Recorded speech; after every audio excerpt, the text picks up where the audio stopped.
Okay, now we will learn about how to find the center of mass of a triangle.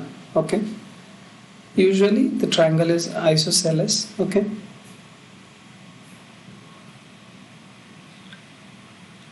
now the base will be known to you, and the vertical height, it will also be known to you. And suppose this is a wooden piece, okay, and its mass is m.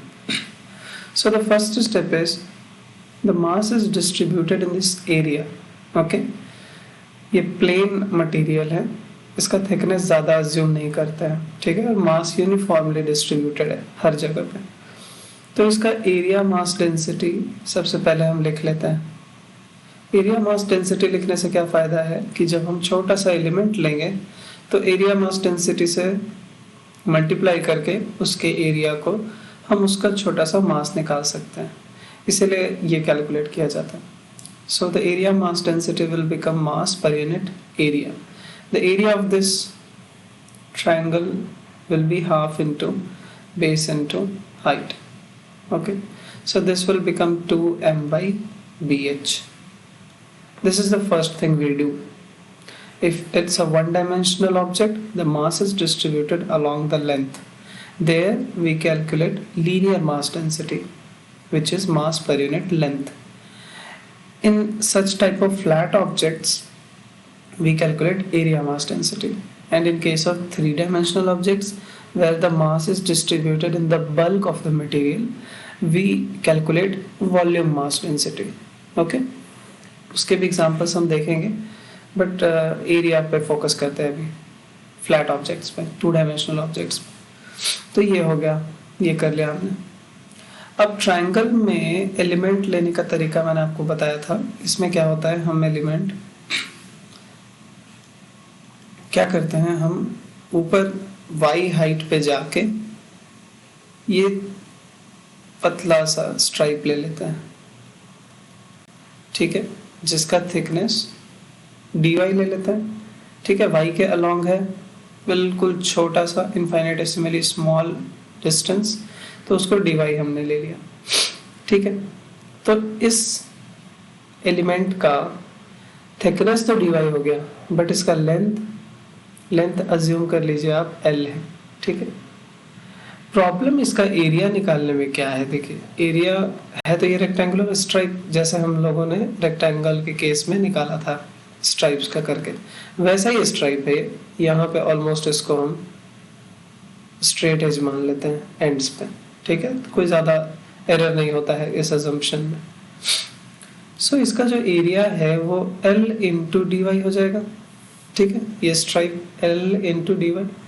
But the problem is as y changes, okay, y आप थोड़ा ऊपर जाएंगे तो stripe छोटा मिलेगा आपको, मतलब इसका ये जो लेंथ है वो अलग हो जाएगा। ये L और ये L, इन दोनों में डिफरेंस है, ठीक है। तो इससे क्या पता चल रहा है कि ये जो L है ये भी कोई फंक्शन है y का, ठीक है। ये लेंथ जो है वो y का फंक्शन है, ये कांस्टेंट नहीं है। रेक्टेंगल के केस में ये कांस्टेंट हो जाता था, ठीक है, यहाँ पे ये कांस्टेंट नहीं रहेगा, तो हमको उसको कैलकुलेट करना पड़ेगा कि लेंथ y का फंक्शन कैसा है। तो उसके लिए तरीका है, उसके लिए क्या तरीका है, देखिए ट्रायंगल का हम हेल्प लेते हैं, ठीक है, A B C D और E, ठीक है।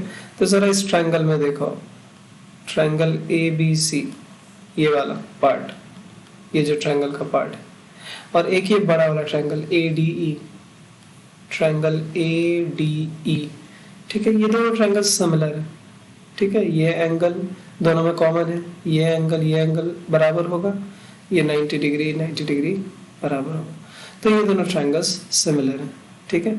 और सिमिलर ट्रायंगल के जो साइड्स होते हैं वो प्रोपोर्शनल होते हैं, आपको पता है, ठीक है। तो छोटे वाले ट्रायंगल में AC डिवाइडेड बाय बड़े वाले ट्रायंगल में AE, ये बराबर होगा BC और DE के रेशियो का, साइड्स का रेशियो सेम होता है। तो AC कितना है, टोटल हाइट है h, ठीक, और यहाँ से यहाँ तक है y, तो ये बचा हुआ पोर्शन कितना हो गया, h minus Y divided by A E पूरा तो h ही है, ठीक है, is equal to B C by D E, तो बी सी जो है वो l by two divided by D E जो है वो बेस का आधा है b बाई टू, तो ये 2 कट जाएगा, यहाँ से l कितना आ जाएगा, l आ जाएगा b into h minus Y divided by h, ठीक है, तो h यहाँ पे h बाहर ले लेते हैं हम, ठीक है, या ऐसे भी लिख सकते हैं h बाई एच 1 हो गया और यहाँ y बाई एच। ये बहुत इंपॉर्टेंट है समझना, जो लेंथ है, ये जो लेंथ है ये y का लीनियर फंक्शन है, ठीक है, बट नेगेटिव है। जैसे जैसे y बढ़ रहा है वैसे वैसे l लेंथ ऑफ स्ट्राइप क्या होगी, ऊपर जाएंगे आप जैसे जैसे लेंथ ऑफ स्ट्राइप घटते चली जाएगी, ठीक है, तो ये रिलेशन बहुत इंपॉर्टेंट है समझना। तो हमने l भी निकाल लिया y का फंक्शन, तो ये वाला फंक्शन अब हम यहाँ पे रख देते हैं, तो एरिया निकल जाएगा छोटे से स्ट्राइप का, वो एरिया हो जाएगा b into 1 minus y by h into d y. ये बहुत इंपॉर्टेंट है, यहाँ तक अगर आप पहुँच गए तो आपका काम बहुत आसान है। तो ये किसका एरिया है, ये छोटे से स्ट्राइप का एरिया है, ठीक है, और ये छोटे से स्ट्राइप का एरिया चेंज हो रहा है y के हिसाब से, जैसे जैसे ऊपर जाएंगे ये एरिया कम हो जाएगा क्योंकि स्ट्राइप भी छोटा हो गया, देखिए, ठीक है। अब आपके पास तीसरा स्टेप क्या हुआ, जो पहले अपने एरिया मास डेंसिटी निकाला था, ठीक है, एरिया मास डेंसिटी से आप मल्टीप्लाई करके इसका छोटा सा मास निकाल सकते हैं dm, तो dm हो जाएगा रो इंटू da यही है छोटा वाला एरिया जो निकाला हमने एलिमेंट का, तो रो आया था 2m बाई बी एच और एरिया आ गया b into 1 minus y by h into d y, ऊपर से बस पुट कर दिया, तो b से b कट जाएगा, ये आ जाएगा 2m by h 1 minus y by h into d y, ठीक है, ये आया dm, ठीक है। अब सेंटर ऑफ मास, चौथा स्टेप, सेंटर ऑफ मास कैसे निकालते हैं, हम इंटीग्रेशन करते हैं छोटे से एलिमेंट के मास का और उसके सेंटर का, तो ये y पे ही रहेगा सेंटर इसका, इस स्ट्राइप का सेंटर जो है y कोऑर्डिनेट में y पे ही रहेगा, बहुत पतला है तो हम y पे ही ले सकते हैं, तो dm इंटू वाई, y कहाँ से कहाँ वेरी कर रहा है, देखिए y यहाँ से शुरू हो रहा है y इक्वल्स टू 0 से, और मैक्सिमम y कहाँ तक जाएगा, स्ट्राइप्स कहाँ तक बनेंगे, y इक्वल्स टू h तक, मैक्सिमम हाइट यहीं पे ना पहुंचेगा स्ट्राइप। तो ये स्ट्रिप्स को हमने कर लिया, तो y 0 से h तक जाएगा डिवाइडेड बाय टोटल मास। तो अब क्या करना है, बस सिंपली इंटीग्रेशन कर देना है, 2m बाई एच कॉन्स्टेंट है बाहर ले लिए, 1 minus y by h, y already है यहाँ पे, ठीक है, डी वाई, ये हुआ dm पूरा यहाँ से, और एक y ऑलरेडी है यहाँ पे, ठीक है, सेंटर वाला, स्ट्राइप के सेंटर वाला, तो एक y और हम आगे कर देते हैं, और इसका integration 0 to h divided by total mass, तो मास से मास कट जाएगा, ये आ जाएगा 2 बाई एच। अब इंटीग्रेशन करना है, ठीक है, तो integration y into 1 y d y minus y into y by h, y square by h का इंटीग्रेशन डी वाई के रेस्पेक्ट में, लिमिट वही 0 से h, 0 से h, सिंपल इंटीग्रेशन है और कुछ भी नहीं। तो ये वाई डी वाई का इंटीग्रेशन वाई स्क्वायर बाई 2 हो जाएगा, और यहाँ पे एच स्क्वायर बाई 2 आ जाएगा, माइनस यहाँ पे वाई क्यूब बाई 3 हो जाएगा, ठीक है, तो ये एच स्क्वायर बाई 3 आएगा,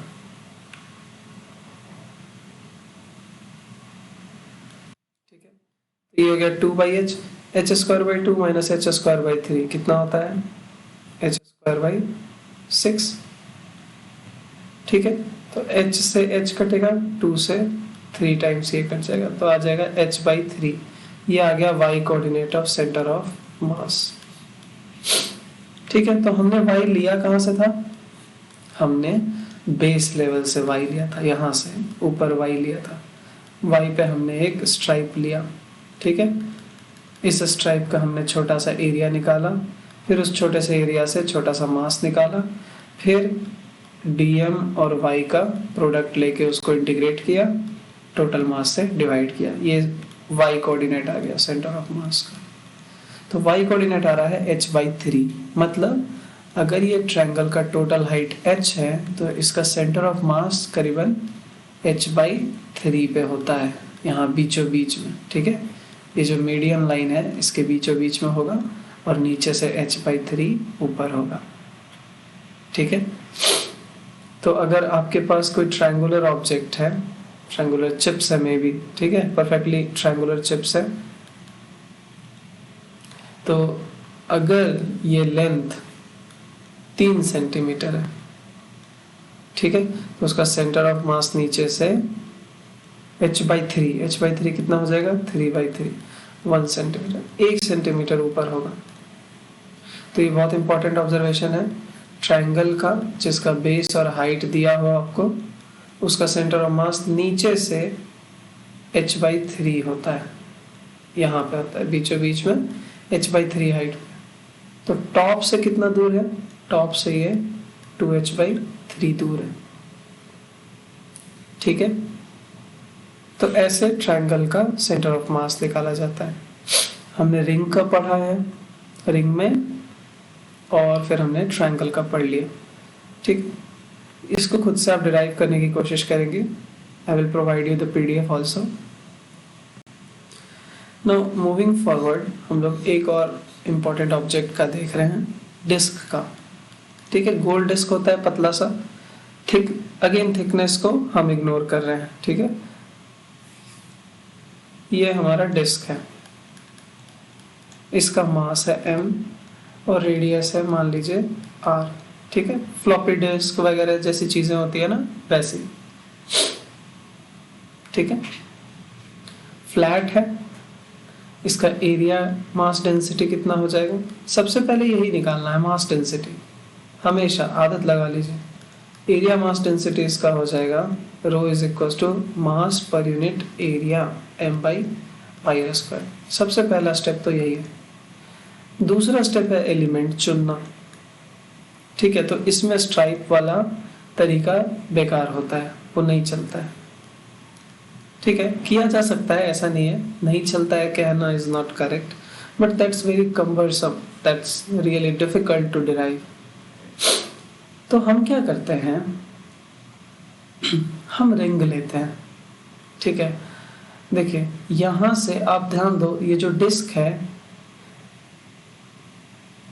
बहुत सारे कॉन्सेंट्रिक रिंग्स को पास में रख के बनाया जा सकता है, अलग अलग रेडियस के, if they are placed really close to each other, ठीक है। छोटे छोटे रिंग्स के जैसा, जैसे अपना मॉस्किटो कॉइल होता है, ठीक है, वो आपने देखा होगा, वो जब दो एक साथ जुड़े रहते हैं तो जरा भी स्पेस नहीं होता उनके बीच में, and they are really like a disc, but we separate them and they become hollow, spaces हो जाते हैं बीच में, ठीक है। एग्जैक्टली वैसा ही है। आप इमेजिन करो बहुत सारे कंसेंट्रिक रिंग्स को लगा करके एक डिस्क बना दिया गया हो, ठीक है। तो जो भी फ्लैट चीजें होती है ना, ठीक है, फ्लैट सर्कुलर चीजें होंगी, अलग अलग शेप की होंगी। ये तो हम कंप्लीट डिस्क का बता रहे हैं, अलग अलग शेप आएगा, और भी कभी कभी हाफ डिस्क देगा आपको, हाफ डिस्क देगा, तो उसमें भी आपको ऐसे ऐसे ही बनाना है कॉन्सेंट्रिक सेमी सर्कुलर रिंग्स, जिसका हमने सीखा है। सेमी सर्कुलर रिंग का हमने सेंटर ऑफ मास निकालना सीखा था, 2r/π समथिंग आया था जिसका, याद है ना। तो ये रिंग हुआ, इसमें क्या है, ये समझ लो आधी टूटी हुई चूड़ी रखी हुई है, बिल्कुल आधे से, ये यहाँ पे है सारा मास, लेकिन ये डिस्क है, इसमें मास सब जगह है, ठीक है। ये हमारा लैपटॉप में जो CD वगैरह चलता है ना, वो है ये, जबकि ये रिंग है। लेकिन ऐसे ही अलग अलग रेडियस के सारे रिंग्स को मिला करके वो बना हुआ है, आप समझ रहे हैं? ऐसे ही अलग अलग रिंग्स से मिला करके ये डिस्क बना हुआ है। तो ये तो पूरा डिस्क बनाया है, आपको हाफ डिस्क भी दे सकता है, लेकिन उसके एलिमेंट को भी चुनने का तरीका एग्जैक्टली वही होगा जो यहाँ पे हम लोग सीखने वाले हैं।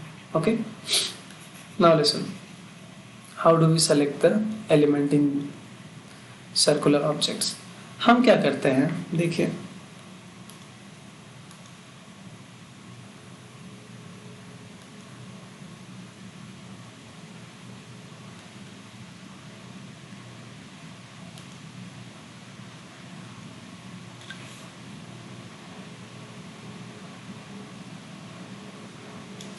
ये हमारा सर्कुलर डिस्क हो गया, ये इसका सेंटर हो गया। हम क्या करते हैं, आर्बिट्रेरली स्मॉल आर रेडियस पे जाके, ठीक है, स्मॉल आर रेडियस पे जाके हम एक रिंग लेते हैं, ठीक है। तो ये तो एक एक बाउंड्री हो गई।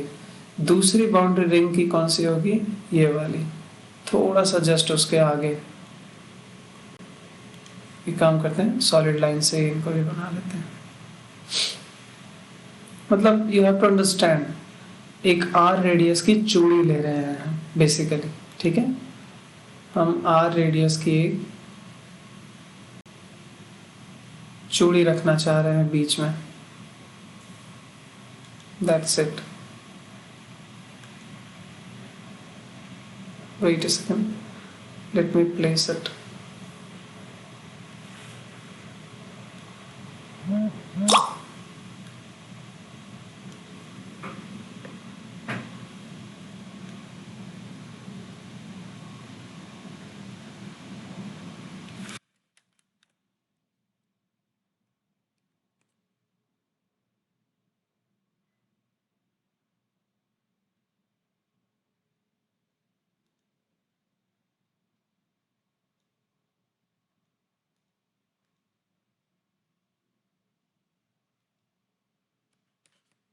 It has become slow.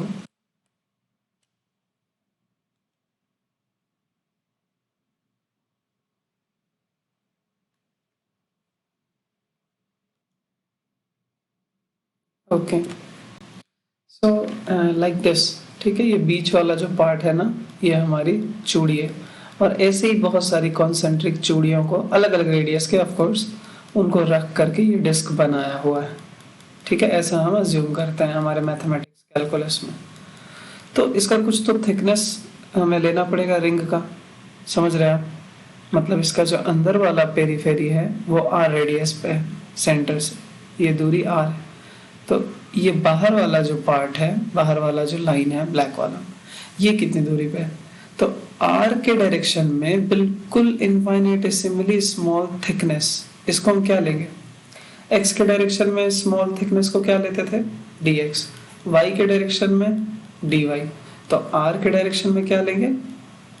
dr। तो हम dr थिकनेस का ये रिंग ले लेते हैं, ठीक है। कॉन्सेंट्रिक है ये पूरा डिस्क है, उसमें से हमने अज्यूम किया है ये बीच वाला। यही हमारा एलिमेंट का काम करता है सर्कुलर ऑब्जेक्ट्स में। ऐसे ही हम एलिमेंट लेते हैं, आर डिस्टेंस पे जाके dr थिकनेस का एलिमेंट लेते हैं। उससे होता क्या है, ये जो एरिया बना, जो सर्कुलर ट्रैक बना है, उसका एरिया कैसे निकालेंगे आप देखें। मान लो इसको मैंने बीच से काट दिया ऐसे कैंची से, लेट अस अज्यूम ये सर्कुलर पीस ऑफ पेपर है, अंदर वाले स्ट्राइप्स की बात कर रहा हूँ मैं, जो एलिमेंट है उसका एरिया, उसके एरिया के लिए हम लोग काम करें। उसको बीच से काट के खोल दिया, बिल्कुल लंबा कर दिया, ठीक है। ऐसे में हमने खोल के उसको लंबा कर दिया, तो ये तो dr थिकनेस होगा, थिकनेस तो dr ही रहेगी ना इस स्ट्राइप की। और लेंथ कितना हो जाएगा? लेंथ इसका हो जाएगा 2πr। ध्यान रखिएगा स्मॉल r लिखना है क्योंकि r रेडियस का है ये, तो 2πr इसका लेंथ हो जाएगा। तो ये है क्या एक्चुअली? है तो रेक्टेंगुलर ही, अगर पूरा खोल दिया जाए तो, ठीक है। Are you convinced? अगर इसको यहाँ से काट के खोल दिया जाए बिल्कुल, तो ये स्ट्राइप की तरह बन जाएगा, लंबा 2πr लेंथ का, ठीक है, जैसे ड्रम होता है। ठीक है, इसको बीच से खोल के बिल्कुल ऐसा रेक्टेंगुलर बना दिया जाए, खोल दिया जाए, तो ये लेंथ जो है वो 2πr ही होगी अगर r रेडियस है तो इसका एरिया कितना हो जाएगा, लेंथ इंटू ब्रेथ। लेंथ है 2πr और ब्रेथ है dr। सबसे बड़ा काम आपका हो गया, आपने एलिमेंट का एरिया निकाल लिया। ऐसे ही अलग अलग r रेडियस पे इनफाइनाइट एलिमेंट्स से मिलके ये डिस्क बना हुआ है।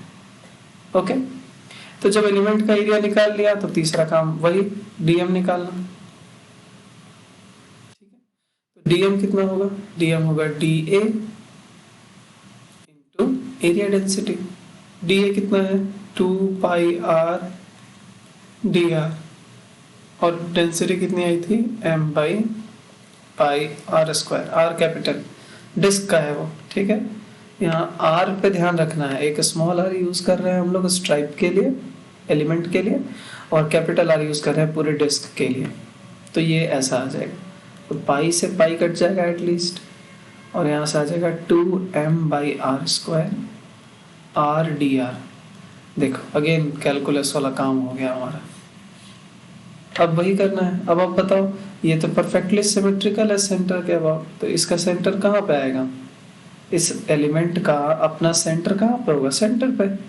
सर्कुलर, परफेक्टली सर्कुलर चीज का सेंटर कहाँ पे होता है, सेंटर पे। सेंटर का कोऑर्डिनेट कितना है, r बराबर 0। तो इसका डेरिवेशन रियली आसान है। r centre of mass disc का क्या हो जाएगा, छोटे छोटे एलिमेंट dm, उनका खुद का सेंटर, इसका इंटीग्रेशन, जहां से भी एलिमेंट वेरी कर रहा हो, डिवाइडेड बाय टोटल मास। तो आप देखो, चाहे आप उस डिस्क में किसी भी रेडियस पे कोई भी एलिमेंट लो, किसी भी रेडियस पे, सब का सेंटर r बराबर 0 पर ही आएगा। ठीक है, अगर x y में करना चाहते हैं तो x y में कर सकते हैं। यहाँ पे r सेंटर की जगह पे, यहाँ पे r हटा करके x कर लीजिए, x centre of mass, x centre. तो कहीं भी चले जाओ, x सेंटर भी 0 होगा और y सेंटर भी 0 होगा हर एलिमेंट के लिए। मतलब ये मल्टीप्लिकेशन में ये दूसरा वाला जो टर्म है वो ऑलवेज 0 होगा, तो ये पूरा डेरिवेशन ही 0 आ जाएगा। तो x centre of mass disc का 0 आ जाएगा और y centre of mass disc का भी 0 आ जाएगा। dm चाहे जो भी आया हो, ध्यान तो रखना ही है, सीखना ही है निकालने, बट इस केस में ये 0 आ जाएगा। ठीक है, तो अब क्या करना है आपको, एक चीज खुद से ट्राई करनी है एज अ होमवर्क। उसमें क्या करना है, हम सेमी सर्कुलर डिस्क लेंगे। कहाँ पे चेंज आएगा मैं बताता हूँ। ये हमने सेमी सर्कुलर डिस्क ले लिया, ठीक है, ये उसका सेंटर है, यही हमारा मान लो आप, इधर x हो गया और इधर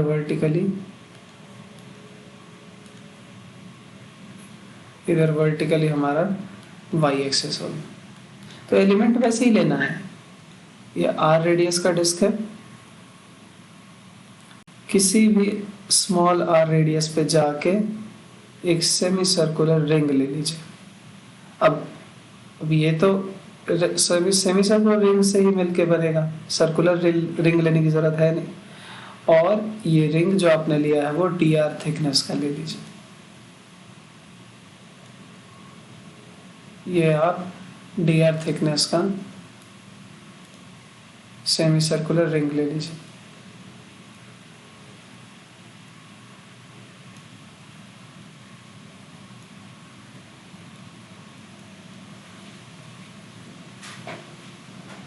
ठीक है, कोई दिक्कत नहीं है इसमें। अब ये रिंग, ये जो सेमी सर्कुलर रिंग लिया है, पहला स्टेप क्या करना है, पहले तो इस डिस्क का मास मान लीजिए m है और रेडियस r है, तो पहले एरिया मास डेंसिटी निकालिए। ठीक, दूसरा dA निकालिए, इस स्ट्राइप का एरिया निकालिए पहले। तीसरा dm निकालिए, dA निकल गया तो dA में रो से मल्टीप्लाई करके, यह है एरिया डेंसिटी रो से मल्टीप्लाई करके इस छोटे वाले स्ट्राइप का मास निकालिए। चौथा स्टेप, इस छोटे वाले डीएम का एक्स सेंटर ऑफ मास कहाँ होगा, स्ट्राइप का कह रहा हूं मैं, ठीक है, एक्स सेंटर लिखते हैं उसका, एक्स, इसका एक्स कोऑर्डिनेट सेंटर का कहाँ होगा, इसी लाइन पे ही होगा सेंटर ऑफ मास, तो एक्स कोऑर्डिनेट क्या हो जाएगा 0। लेकिन वाई कोऑर्डिनेट एलिमेंट के सेंटर का y coordinate, semi circular ring है, इसका कोऑर्डिनेट, इसका सेंटर ऑफ मास कहाँ पे होता है, यही एक चीज है समझने वाली, पूरा सेंटर ऑफ मास में बढ़िया चीज है। इसका centre of mass 2 small r by pi पे होगा और ये डेरिवेशन में यूज होगा 2r बाई पाई। देखिए x कोऑर्डिनेट तो 0 है, सारे एलिमेंट्स का 0 है, डिस्क का भी x सेंटर ऑफ मास भी 0 ही आएगा, सिमेट्रिक है ना, तो बीच में ही आएगा। लेकिन y सेंटर ऑफ मास जब आप डिस्क का निकालने जाएंगे तो क्या करते हैं हम, स्मॉल स्ट्राइप लिए, उसका मास निकाले, फिर उसमें सेंटर से मल्टीप्लाई करते हैं उस स्ट्राइप के, जो स्ट्राइप हमने लिया है, जो एलिमेंट लिया है। यहाँ पे हमारा एलिमेंट कैसा है, यहाँ पे हमारा एलिमेंट सेमी सर्कुलर रिंग है और सेमी सर्कुलर रिंग का सेंटर यहाँ पे यूज होगा, जैसा कि अभी तक हम करते आ रहे हैं। और इन दोनों के प्रोडक्ट का फिर इंटीग्रेशन होगा, टोटल मास से डिवीजन होगा। और यहाँ पे वेरिएबल r है, ठीक है, वेरिएबल हर जगह स्मॉल r रहेगा, ठीक है। तो स्मॉल r कहाँ से कहाँ वेरी कर रहा है इस डिस्क को बनाने के लिए, सबसे पहले यहाँ पे एक छोटा सा स्ट्राइप होगा, मतलब r बराबर 0 पे, और फाइनल स्ट्राइप कौन सा होगा, ये सबसे आखिरी वाला r बराबर r पे। तो ये लिमिट पुट होगी इसमें, इस डेरिवेशन। और इस तरह से आपको सेमी सर्कुलर डिस्क का सेंटर ऑफ मास कहाँ पे होता है वो पता चलेगा। तो ये खुद से डिराइव कीजिएगा, ठीक है। And the second thing is, जब ये डिराइव कर लेंगे तो आप देखना m मास का रिंग है ये, ठीक है, r रेडियस का। तो इसका सेंटर ऑफ मास तो हमको पता है ऑलरेडी, 2r बाई पाई पे होता है, 2r बाई पाई पे होता है। ये है रिंग, इसमें क्या है, सारा का सारा मास इसी में डिस्ट्रीब्यूटेड है, चूड़ी की तरह। जबकि ये डिस्क है, ठीक है, ये डिस्क है, ये पूरा सॉलिड है, ये सेमी सर्कुलर डिस्क। इसका सेंटर ऑफ मास कहाँ पे आता है वो देखना है आपको, y coordinate of centre of mass, ये कितना दूर है अपने सेंटर से ऊपर। ये तो 0.6 आता था, ऑलमोस्ट 0.6 समथिंग, ये कितना आएगा ये आपको चेक करना है, और नीचे आएगा 0.6 से कि और ऊपर जाएगा, ठीक है। तो ये आपका होमवर्क रहेगा, ये आपको खुद से डिराइव करना है, दिस वन, ओके। फिर हम इसके आगे बढ़ेंगे। इट्स रियली इंपॉर्टेंट, ये दोनों तीनों डेरिवेशंस आप खुद से करिए तो पकड़ आएगी, ठीक है। Thank you.